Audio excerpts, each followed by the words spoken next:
Welcome to Wrestling and Everything Coast to Coast with your hosts, Buddy Sotello Esquire and Evan Ginzburg. Evan, would you like to introduce our guest for this evening? Absolutely. He's my friend. He's a noted filmmaker, Mark Nowotarski out of Detroit. He's done distinguished documentaries on the original Sheik, Detroit wrestling, and many, many other films. He is Mark Nowotarski. How are you, Mark? Gentlemen, hello there, and thank you for having me. Thank you for your wonderful promos for our show. Normally, our guests don't go out ahead of time and tell people to pay attention, so I really appreciate you putting in the good word for us. It's my pleasure. Anytime. Anytime. So Evan says you've been involved in Detroit wrestling pretty much as long as Detroit has had wrestling, for the most part. Pretty much. Not by no means not at the beginning. I will say this: I have been, and I call myself a historian. However, there are many people that know a lot more than me, and so I'm no brain surgeon, in that regard.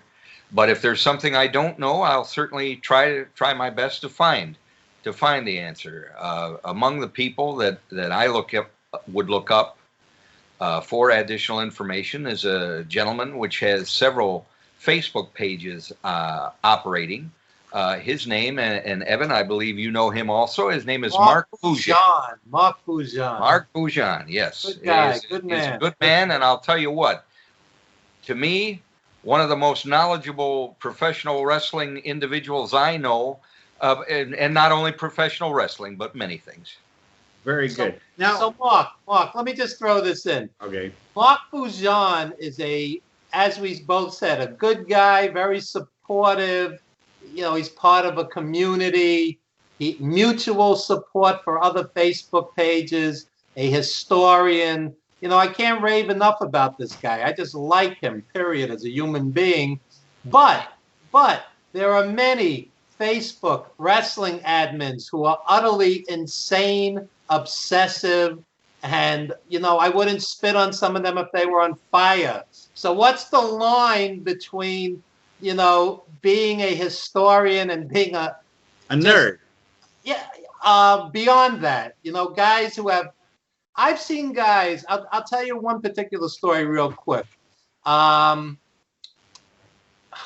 What's his name? Robin Williams. Robin Williams dies, and everybody felt terrible. The poor guy hung himself, okay? So the wrestling fans are all saying, this is terrible, I can't believe it, I grew up with this guy. And there were wrestling admins admonishing them, this has nothing to do with the wrestling. What's the line between, being passionate and just being obsessive?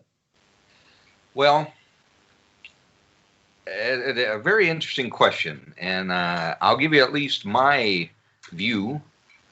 I have attended many of the bouts. I attended many of the big-time wrestling bouts and whatnot at Cobo Arena, at Olympia Stadium when they were existing.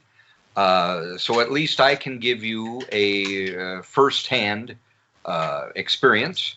Also, sadly, age is creeping up, and I'm not 100%. I'm not going to kid you. Which one of us is after 2020? You'd be surprised who can come up with stories. That may be a subject we'll discuss as the program goes on. You look great for 97. Don't worry. Well, thank you. I did. It was a great decision not to darken my beard, but it's like who am I kidding? But earlier this year, though, I broke my shoulder, so that's something you weren't privy to, but I've already had a 2020 that goes in my own record books. Is not so fun to deal with. So I'll tell you. But go ahead, please. But no, getting back to the subject of where's the line between someone. One of the things that Evan and I are both in agreement for is that there's a place in wrestling history for understanding that Bruno Sammartino held the belt for 9 years pretty much straight, and that he was a wrestling icon. And it's another thing to say on Tuesday, on November 12th, in 1987, Bugsy McGraw had, beat Ivan Putski with a flying head scissors, in 3 minutes and 24 seconds, that kind of thing. And where is the line between like importance of wrestling history and not getting wrapped up in the minutia that a lot of nerds get into that drive both me and Evan crazy? Well, and I'll be honest with you, also drives me crazy too. There's somebody, people have to have a fairly academic, at least in my opinion, knowledge of what's going on. If I ask somebody something using Bruno Sammartino, 10 different people will tell you 10 different things. It's a matter up to you to distinguish the excrement from the shinola. If you get somebody that constantly, Bruno Sammartino this, Bruno Sammartino that, oh, he didn't do that, it's just rambling on and on and on. It just, come on, man. I started out with you. I had, somebody that has a decent grasp, somebody that doesn't get, there's nothing wrong with passion, but with anybody, I'm a passionate man. I know Evan is. I would be under the impression, buddy, that you are too. But it's not a matter of, 23 hours and 45 minutes out of the day. I mean, come on, man. Always to remember also that the word fan does come from fanatic. And sadly, as you two gentlemen know, and as I know also, there's a lot more fanatics out there than there are fans. And what I try to do, or at least as time has gone on, I just literally walk away or just shut it off and just close my ears to it. And there are some people that also, you say you would know them either on a personal or on a professional level, and they would continue to spout whatever it is, memories. And you have to draw a line. Whereas what you believe and what you know, if somebody was involved, and I'm just hypothetically speaking, if somebody was in the room of a very important gathering, and as the years go by, and you happen to be there too in that room, and when you hear somebody relaying their story, that event revolved around them, it's like, and you tell yourself, gee, I was there, I don't remember it, and my memory's not that bad. So the world does not revolve around you, the fan, who happens to be doing, this excessive storytelling. I hope that made sense the way I... Yeah, it's like the movie Rashomon, where there's a murder in the village and 10 people saw it 10 different ways, Exactly. And, so, can you tell us how you got started as a wrestling historian and what made you so interested in history? Well, I was a fan. I started out as a young boy, child, and with my, as I would only guess many, with my grandfather. We were flipping through the channels at that time, ABC, NBC, CBS, and when the other UHF channels came out, and prime time, flipping around, didn't want to watch Kung Fu, was tired of that. So bam, just happened to flip wrestling. My grandfather said, oh, leave this on. And wouldn't you know, it was big time wrestling. And it's like, oh, you knew who the good guy was, you knew who the bad guy was.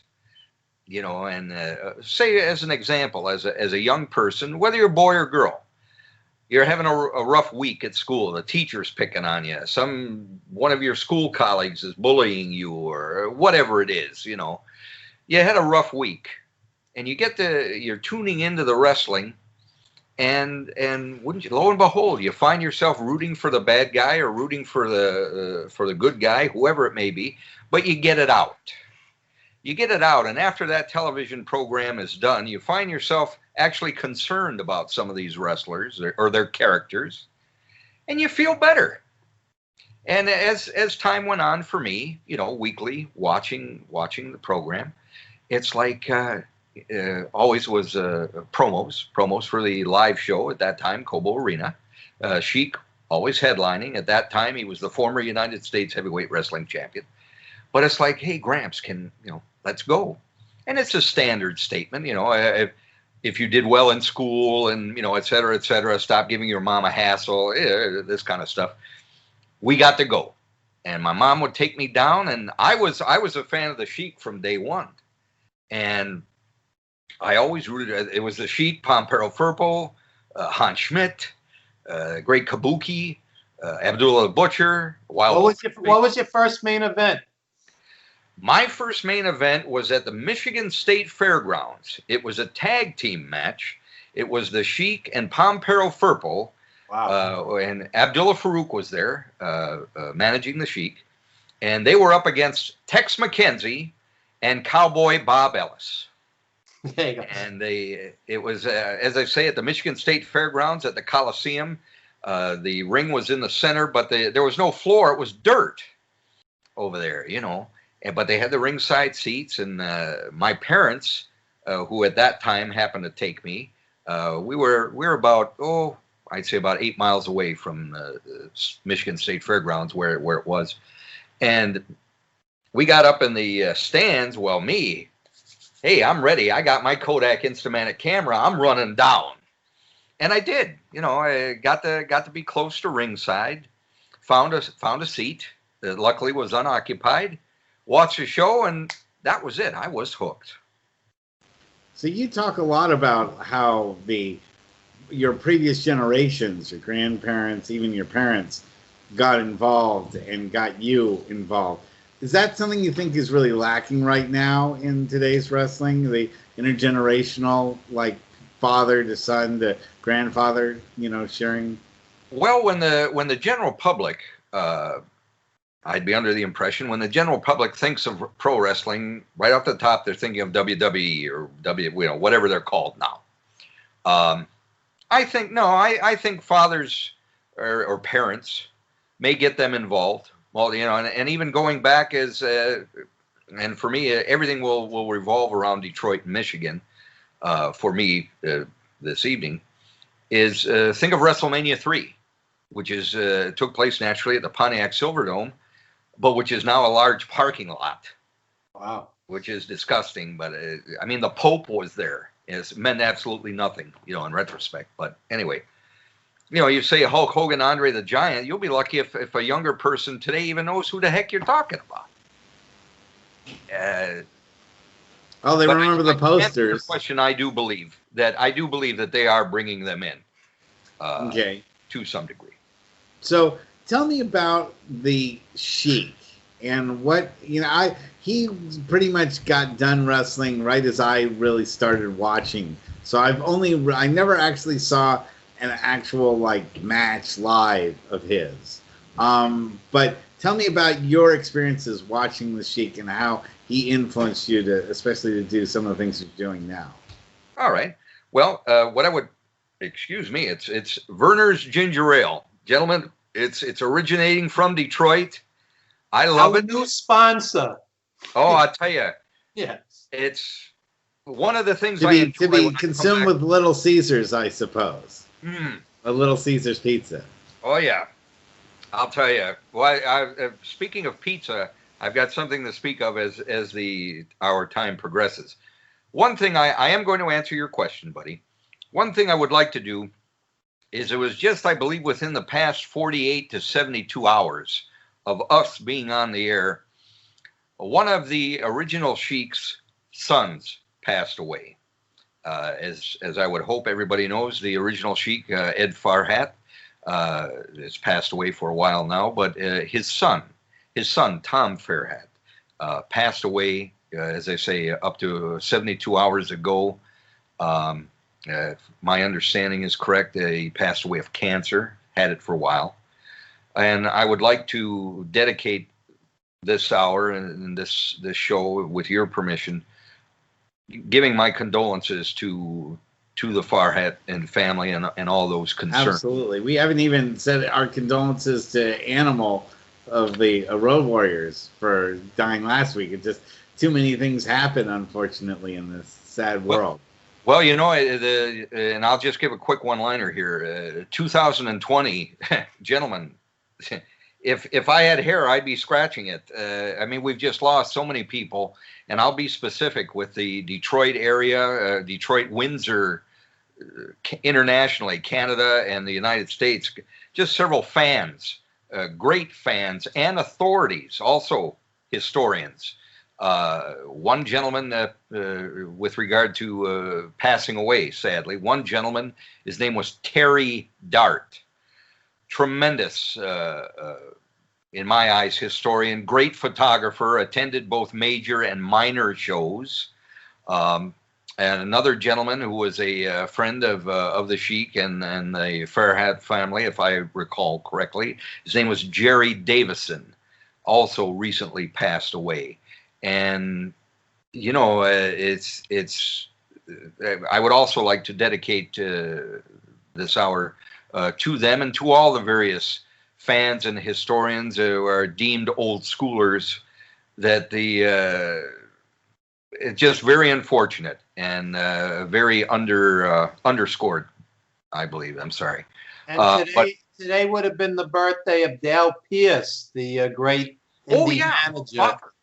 Author. Another historian, and he was a good buddy of mine. So he first year without Dale. This guy wrote many books on wrestling, and he was particularly an expert on Arizona and Ohio, whereas Mark is an expert on Detroit. And one by one, when these guys go, there's not a lot of guys that go back to that era, and hopefully, they've written their books and written their articles, and it's documented, because otherwise a lot of this is just lost.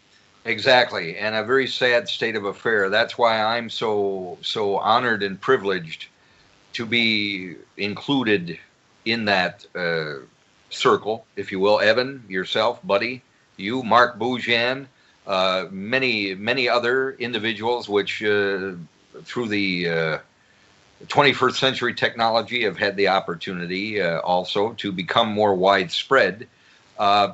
However, buddy and Evan, just as you've mentioned, you've got those that know, and then you've got those that think they know, and they've got bigger mouths than the common. I've never been called a wrestling historian. I've just been called a Mark. So you're moving up in the world. Yeah, I appreciate the title, but let's go back to talking about the Sheik.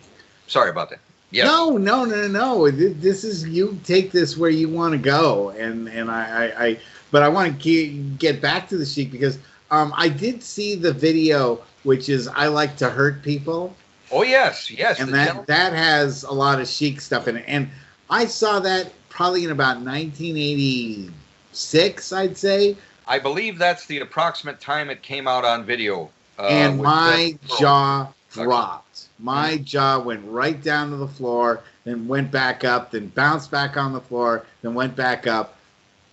It's the whole idea of hardcore wrestling. So many decades before ECW did any of the stuff they were doing. He was doing it, and he was doing it when nobody else thought it was a good thing. He was really standing himself out. Why did he do that, and what were your thoughts when you saw it firsthand when you were young? Well, the Sheik, the wild man from Syria, you never knew. You knew you were not going to see a by the book bout or match, whatever your wording would be. If it was dirty, he was doing it. And then naturally, during my time, Abdullah Farouk was certainly bringing up the rear, to make sure that things were okay. If it was wild, if it was crazy, if it was breaking the rules, it was the Sheik. In my time, bouts would last a certain amount. Sadly. And just as with anybody, as time progresses, you can't do the endurance, it's not there. So I had the opportunity to see 30, 45-minute bouts. And Evan, if I recall, you saw the Sheik Abdullah bouts in Philadelphia.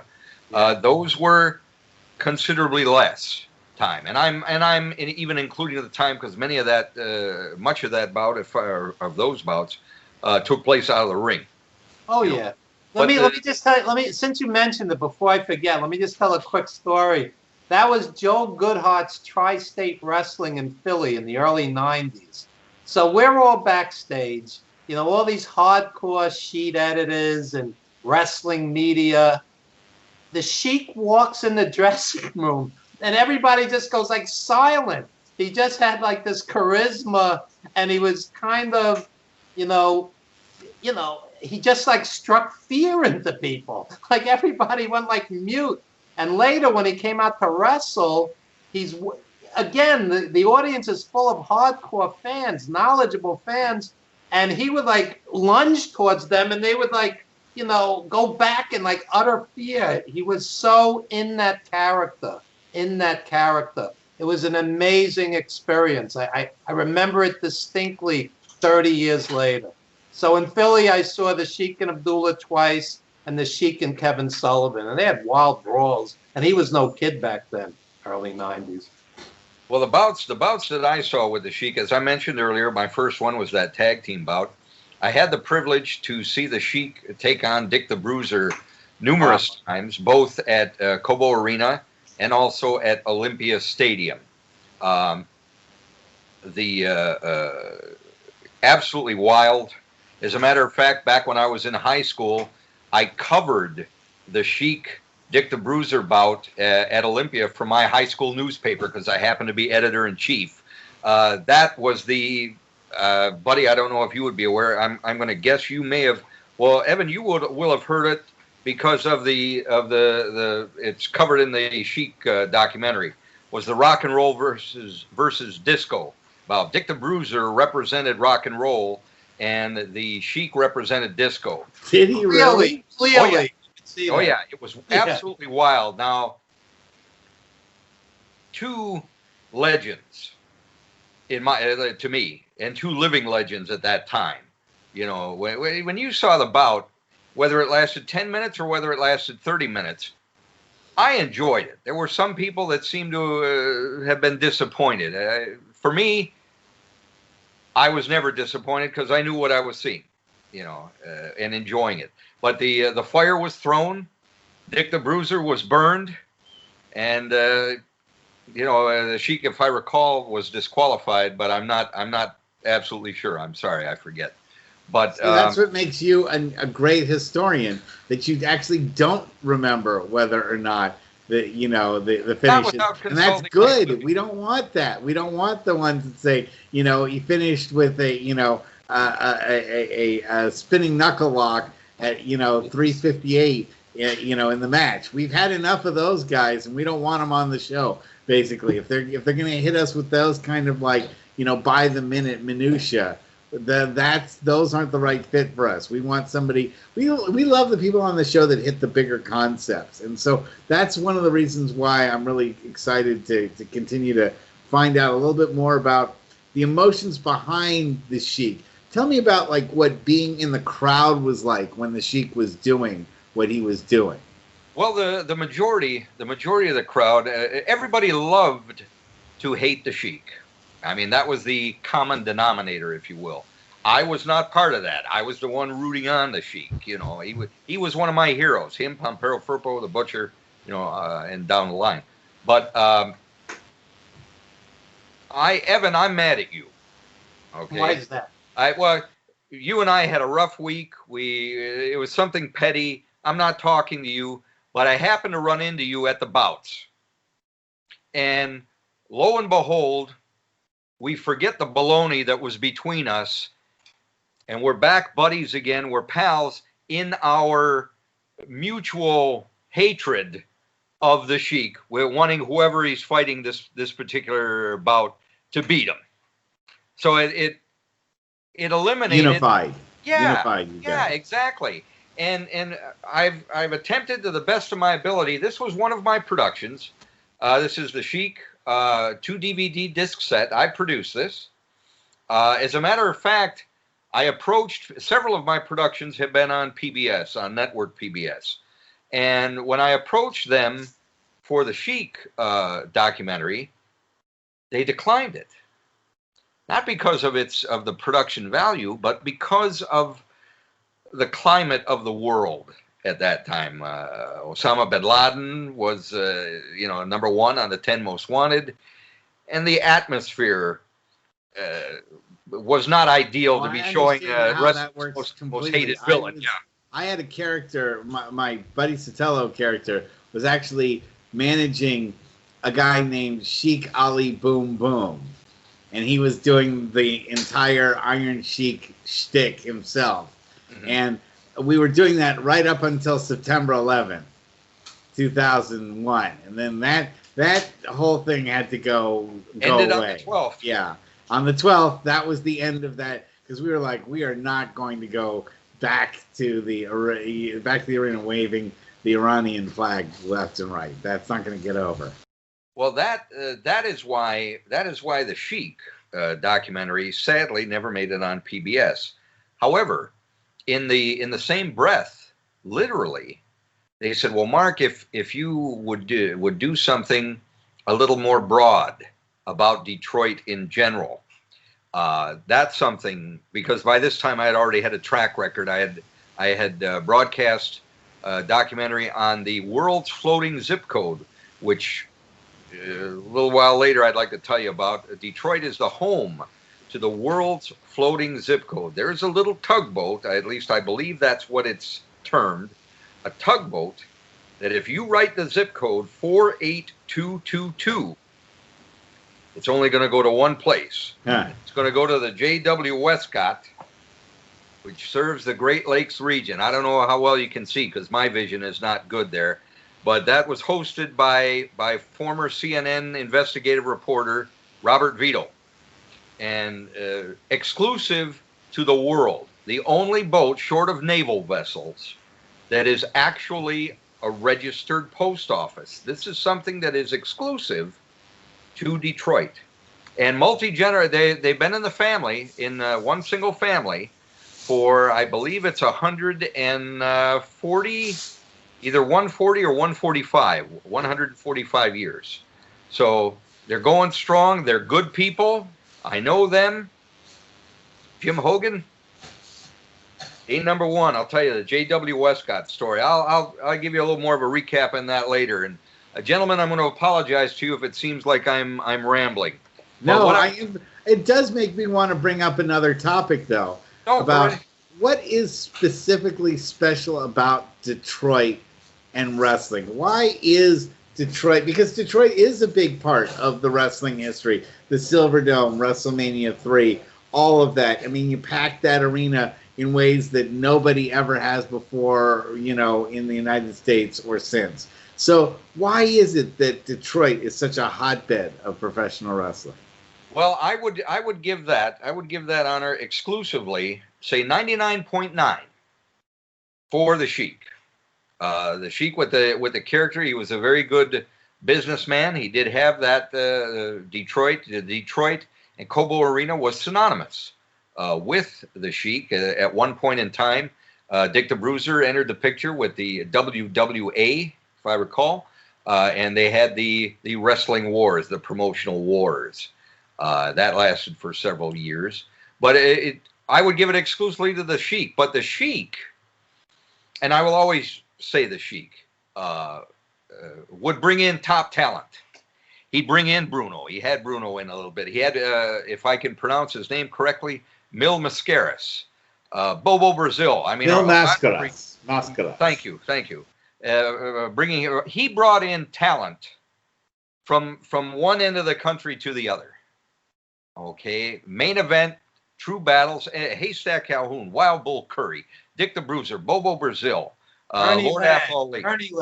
Ernie Ladd, Big Cat Ernie Ladd. That's right. It was, boom.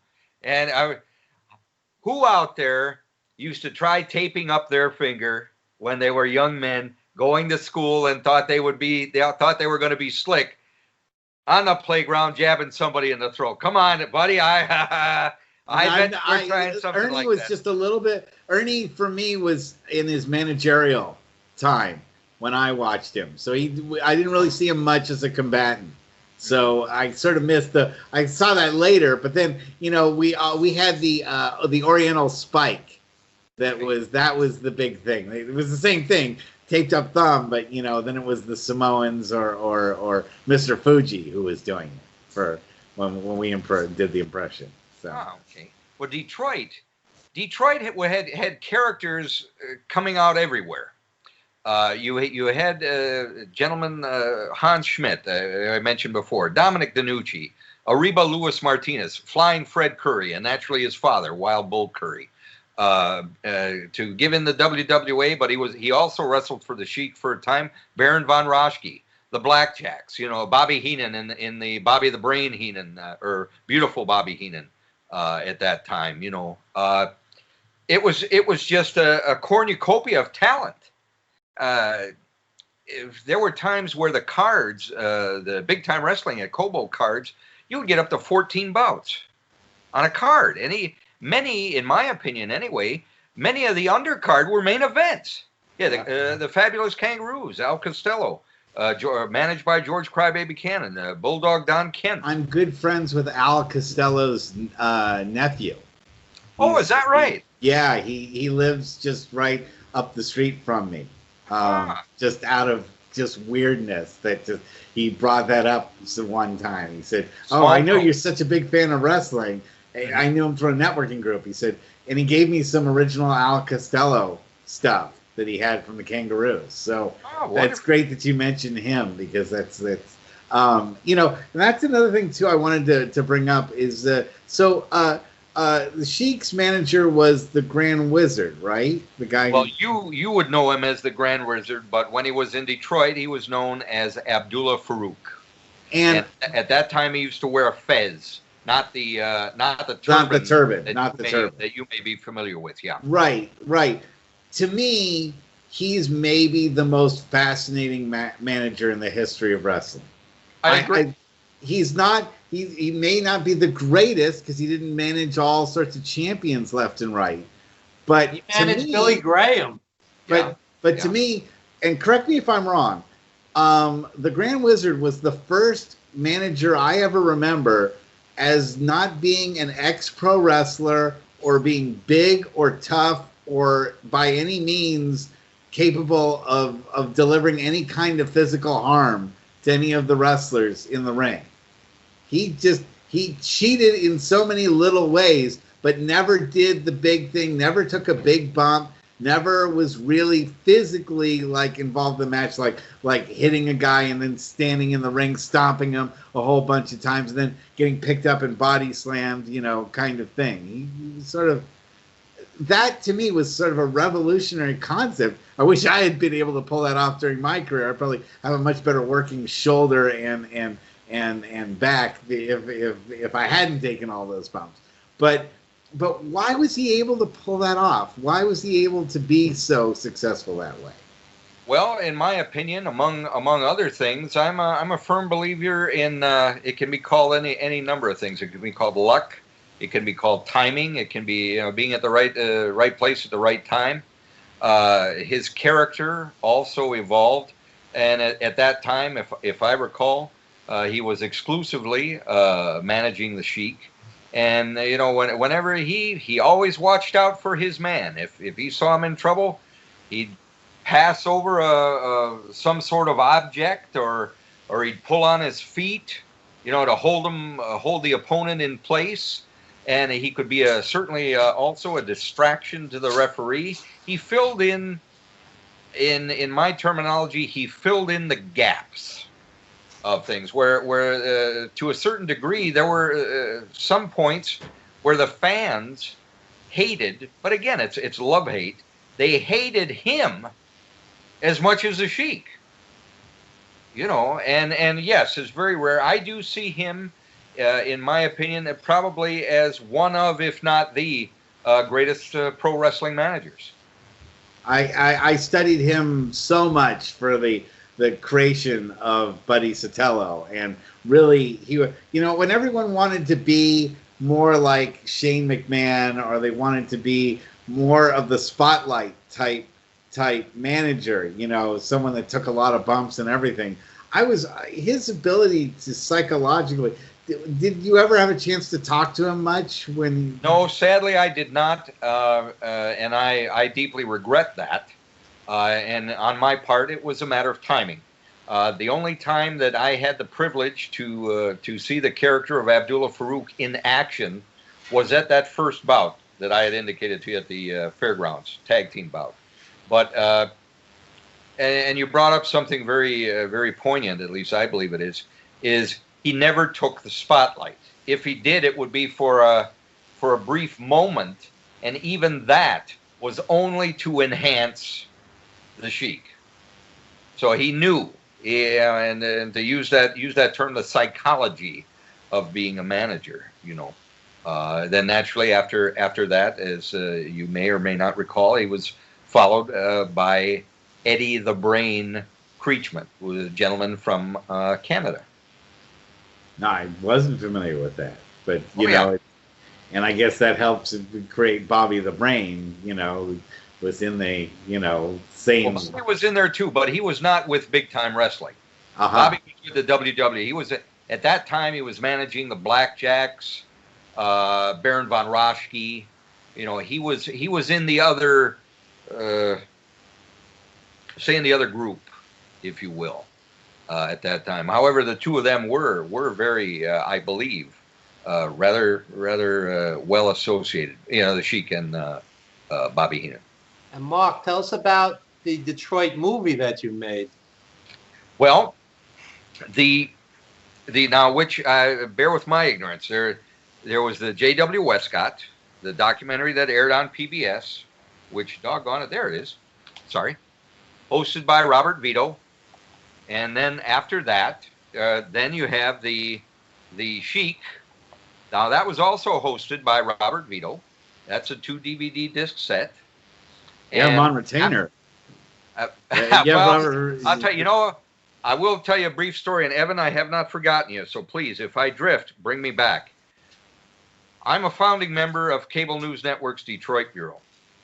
Okay, and that was just after my beginnings in broadcasting.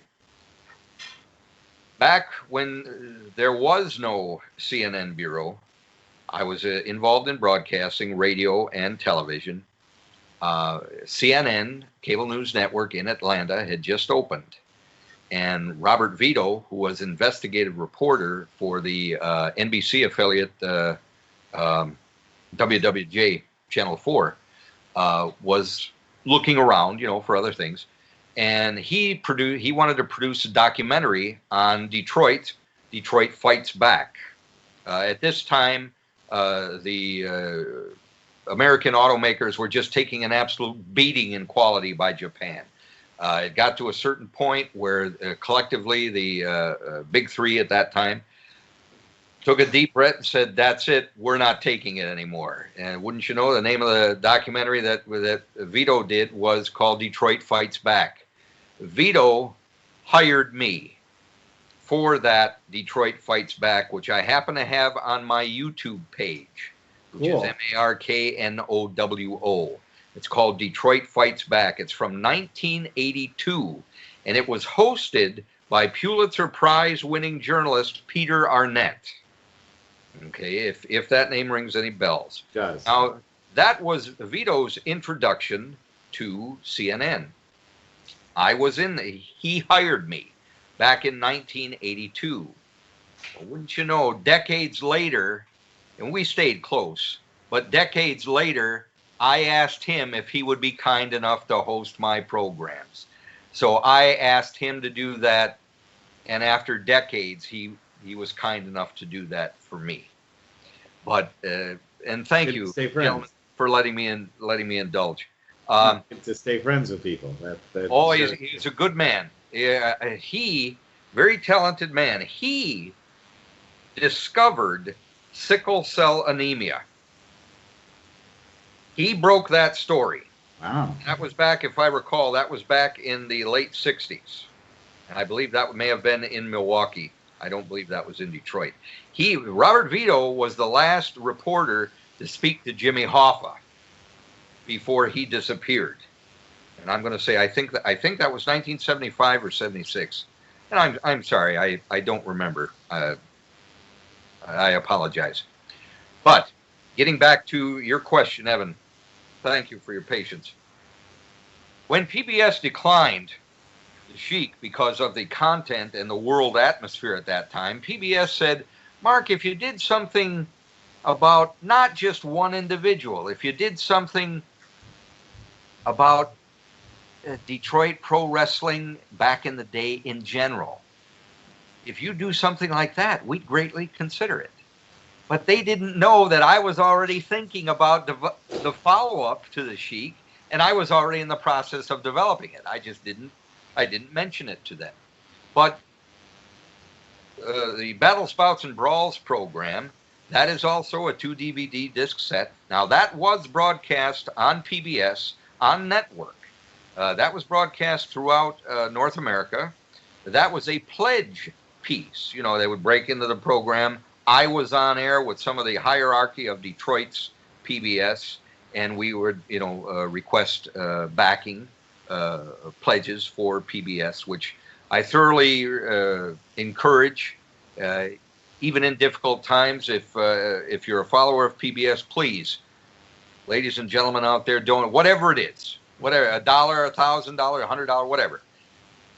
They're good people. They're good people. A lot of good programs. You may not like them all, but if there's one in there, hey, and look, you've got Sesame Street. I mean, come on. But anyway,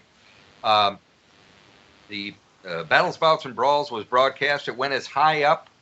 And gentlemen, refresh my geography. Greenland is up there.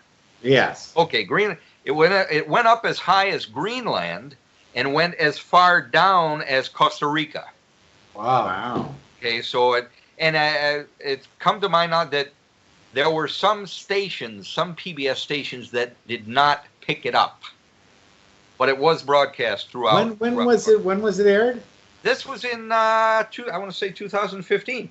Yes, I have my friend Jim Saliba there. Jim, Evan, just to refresh your memory, Jim is the kind gentleman that came out with me when we interviewed you. That's right. And that's something else I wanted to mention to you, buddy, just in case you may not be aware. In the Battles, Bouts, and Brawls, and you hit on it earlier, the impact that Detroit had. This was the gist of this program. The impact that Detroit wrestling had in Detroit, in the Midwest, from coast to coast, and the world. And that was due, once again, primarily because of the Sheik, because anybody that was anybody during those times of the 60s and 70s, somehow, some way, he got a hold of them. They were passing through, and wouldn't you know, if they weren't in the main event, they were in that card. Evan, as you know, Fred Blassie was in Detroit, although I do not recall if he was in the main event. Now, Mark Boujan may know that. Jay Strongbow, Jimmy Valiant. Chief Jay Strongbow, the Valiant, that's right, the Love Brothers. Edward Carpentier, Jacques Rougeau Sr. Dewey Robertson. Yes, thank you. Missing link later. There were over 30 personalities in this program. Individuals that were remaining from Detroit, and individuals from both ends of the country. I myself, along with my friend and producer colleague, Jim Saliba. Tell Jim to join us, since you keep pointing to him. Tell Jim to come join us. Sure, yeah, come on in. Because he's a distinguished. We've had people and their pets before. I'm just working, guys. I'm working tonight. How you doing? Hi. Thank you for joining us. You're welcome. Come on, get a little closer. We went all over the country. Evan is a part of Battles, Bouts, and Brawls. Ox Baker was part of Battles, Bouts, and Brawls from the East Coast. I'm sorry, I'm having a senile moment. I traveled to the West Coast at that time. I spoke with film director Fred Olin Ray, who also was a professional wrestler. Wow. He teamed up with Terry Funk Really? He fought Abdullah the Butcher. Okay, and Fred Olen Ray can be viewed in his beginnings as a cult film. He is the director to Hollywood Chainsaw Hookers. Yeah. Yeah, with Gunnar Henson. You know, the original that won one. Best Picture back in '82. Oh yeah, there you go. Well, Yeah. and continuing on to a film called Evil Tunes. I've seen that. Things of a certain flavor. If I recall, Evil Tunes had a scream queen, if you will. I believe she was a rather Rubenesque blonde named Monique Gabrielle. Wonderful woman. I had the opportunity to meet her several times, but many years ago. But however, Fred Olen Ray is still active. Okay, Fred Olen Ray directs more of a large. Hopefully not in the ring. Hopefully not in the ring. No, he's not active in the ring. Not in the ring. But he produced Hatfields and McCoys, if I recall. He's also he is producing films on the Lifetime, I believe, on the Lifetime network. He does holiday type films. Oh, he probably employs my friend Pat Muldoon. It's a distinct possibility because he's on like about a third of those.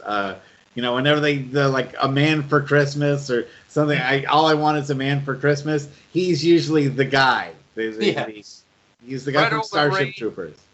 Fred Olen Ray is a good man. He, as a matter of fact, his son, Chris Olen Ray, has also become a director in his own right. But Fred Olen Ray is involved in the Battles, Bouts, and Brawls program. There was also another gentleman who, rest in peace, on the West Coast, was a wrestling authority. His name was Eric Caden.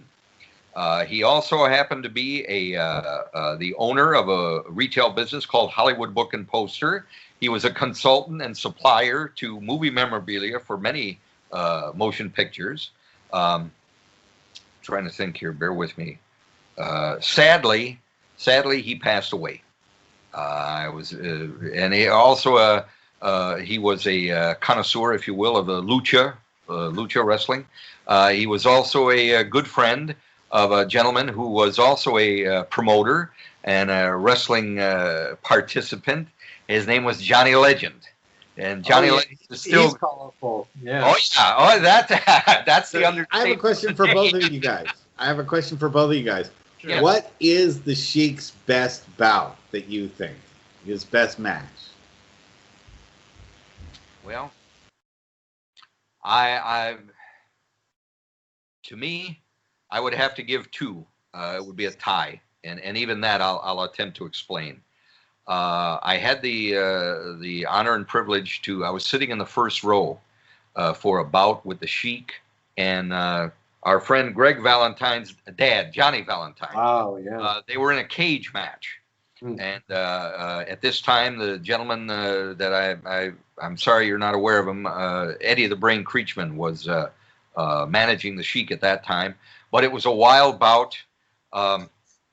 The fire was thrown in this particular bout, but also somehow the cage caught fire. Eddie Creechman, the manager, pulls out a can of lighter fluid and starts zapping the cage to enhance the flames. Now you'll see visuals of that in the Sheik documentary, in the Sheik program. Also, between that bout, the Sheik and Johnny Valentine in the cage, and also, to me, personally, I would say any bout, and I've seen, I believe, four bouts of the Sheik against Dick the Bruiser. That's what I'm saying. Those two gentlemen, I mean, you knew what you were in for, and it was absolute chaos. Now, was that bout, Mark? Was that in Japan? The fire bout was in Japan, okay, yes, yeah. with Sabu and against Onita and I'm sorry, the other gentleman in the fire bout. I'm sorry, I forgot his name. It's okay. Mark, let me throw this out there. Yep. We did a film. I worked with Darren Antola on a film called 350 Days, and film. Thank you. And what I've noticed with wrestling fans is you're never going to please everybody. In spite of the fact we've had about 200 reviews on Amazon, and it's ranked very highly, but you're never going to please everybody. So my question is this: what do you say to the armchair quarterbacks who go, "You had too much of this guy in the movie, you had too little of that guy. Why was this guy even in the movie?" How do you respond to people? Because they have a movie in their head, but meanwhile, you're the guy who put in the thousands of hours, the thousands of dollars, and the endless blood, sweat, and tears to make these films.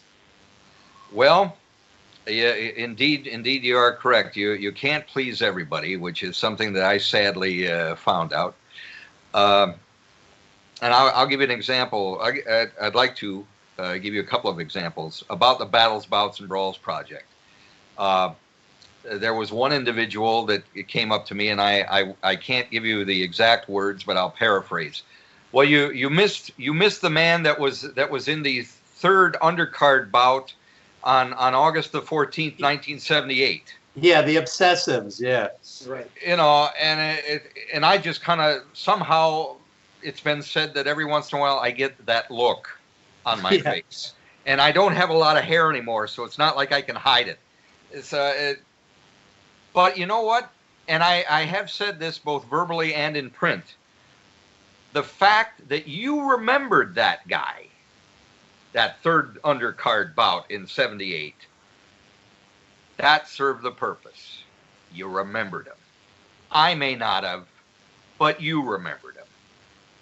That's good, because he's still there with you. He's in your memories. That served the purpose. So whether this particular individual, that I'm discussing now, he may not think my program directly, well, you didn't have that guy in. It worked because you still remembered him. So now he is in the program through you because you're mentioning him. I don't know if that makes sense. It does. It's almost flipping the coin. Sadly, and Evan, I don't know if you've encountered this. Oh, wait a minute. I've been. My original intent was to make this entire program about Detroit, Michigan, international, and everything. But wait a minute, as we're talking, oh, hold on, something else. It's fall. Oh, the rats. There's a white one. Oh, wait a minute, there's a black one. You've got the rats. Now, even though these are the rodent rats, sadly, and I hate to say this, but I've encountered other rats with regard to productions. There are also, sadly, and I will say I took this personally. There are individuals that were in this program that gave negative vibes to it. That was very disheartening, and that was very sad. And I was not, that hurt. How can somebody that was part of a production knock it? Okay? I'm promoting you.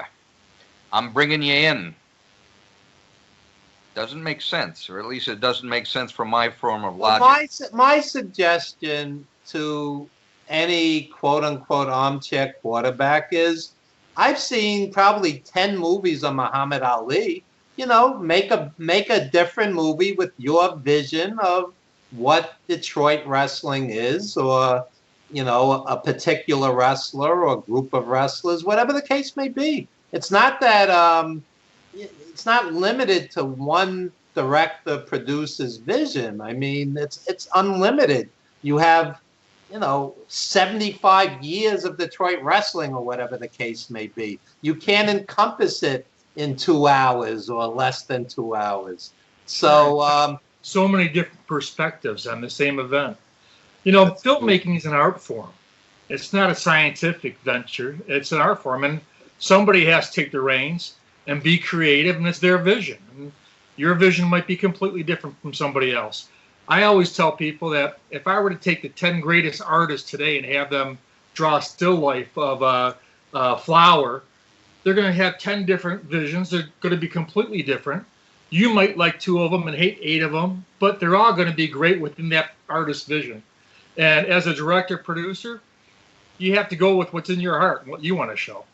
And you can't really let, the critics steer it, or else it doesn't become yours anymore. So I know it's difficult, and hey, yeah, go ahead and make your own film. Well, right? we're actually running out of time. I can't believe it. I know. You guys just made this hour go so quickly. I have one final question that I want to ask. I want to get in here, and that is, why is wrestling history so important? Why is it something that we take so seriously? Wrestling history is important because it had character. And believe it or not, it taught you something. It taught you morals. There was good guys, bad guys. It was a good stress reliever, as I mentioned earlier about having a bad week at school. You hem and holler. It is important. You can learn from your history. History, to me, whether it was a year ago, whether it was 2,000 years ago, had a lot more style than contemporary. One last thing, and I apologize for me being so long in the tooth. If things go well, gentlemen, I would be honored and privileged if you would be kind enough to invite me back. I want to say one thing. I'm bringing out a special edition of the Sheik documentary. This is a single edition of the Sheik for those that are not able to, for whatever reason, they do not want the 2 DVD disc set. This is a single DVD of the Sheik. It's at a discounted price. It is $20 plus shipping and handling. Okay, these are limited quantities, and there are several extras on this, and among them, for those that want to feel a broader aspect, there is this main piece of the Sheik documentary, and the extra we have photographer and manager and historian Dave Drayson, Supermouth Dave Drayson himself, is one of the extras on this DVD, and he says about his history in wrestling for approximately 20 minutes.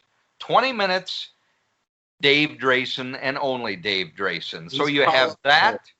You have the main piece of the Sheik documentary, 1 DVD special, just for the fans that want the meat of it. And I thank you for your time. Well, but tell our fans how they can get in touch, how they can get all the information about your Sheik DVD and all of that. There are many things that are available. You can go to www.insent.net. Once again, that's insent.net. The DVDs, which I have been discussing throughout this program, are available. I'm not showing any disrespect. I'm going to be bringing out returning the Sheik DVD T-shirt. Also, the Battles, Bouts, and Brawls T-shirt. There's going to be a couple other things on there. It's coming up for the wrestling historian, for the wrestling enthusiast. Holidays are coming. Give your wife, give your boss, give your enemy, give them a gift. Stress-free. There's one other thing. The rats are not for sale. The rats are not for sale. We got to try to take care of the rats. One other thing, gentlemen, and I'll get out of your hair. I've got a piece of wrestling history gold here. This is a pennant. That's really cool. From Big Time Wrestling, which at that time, was headlined under Worldwide Sports, which was the Sheik's company. This was mine. This was mine from 1971. Is that Haystacks down there at the bottom? Yes, Haystacks, the Mighty Igor, which was another superstar, the Sheik, Tex McKenzie, Pompero Firpo, Bobo Brazil. This is available, to the best of my knowledge. There is the only one in existence. Wow. Now, you want some stress-free, you want to give yourself a gift, you want to get Evan a gift. Evan, you want to get Buddy a gift. Ladies and gentlemen, you out there, this can be yours, okay? However, I'm not going to kid you. This is not cheap, ladies and gentlemen. This is $500. Wow. However, to the best of my knowledge, the only surviving pennant from Cobo Arena that I myself bought. Wow. Now, if there are more out there, ladies and gentlemen, bring them out. This is the It's only in great one I shape. know. It's in great shape, too. Thank you. Well, it has the photo in there, and Wow. this is quite above. Everybody else would remember just this, the printing of whatever character it would be. This is the only one I know of that actually had a photo enclosed with it. That is impressive. Would Well, make if any fans are interested, they can get a hold of you through your website. Through and the put a bid on. website or through the Mark Bojan Facebook pages of History of Detroit Wrestling.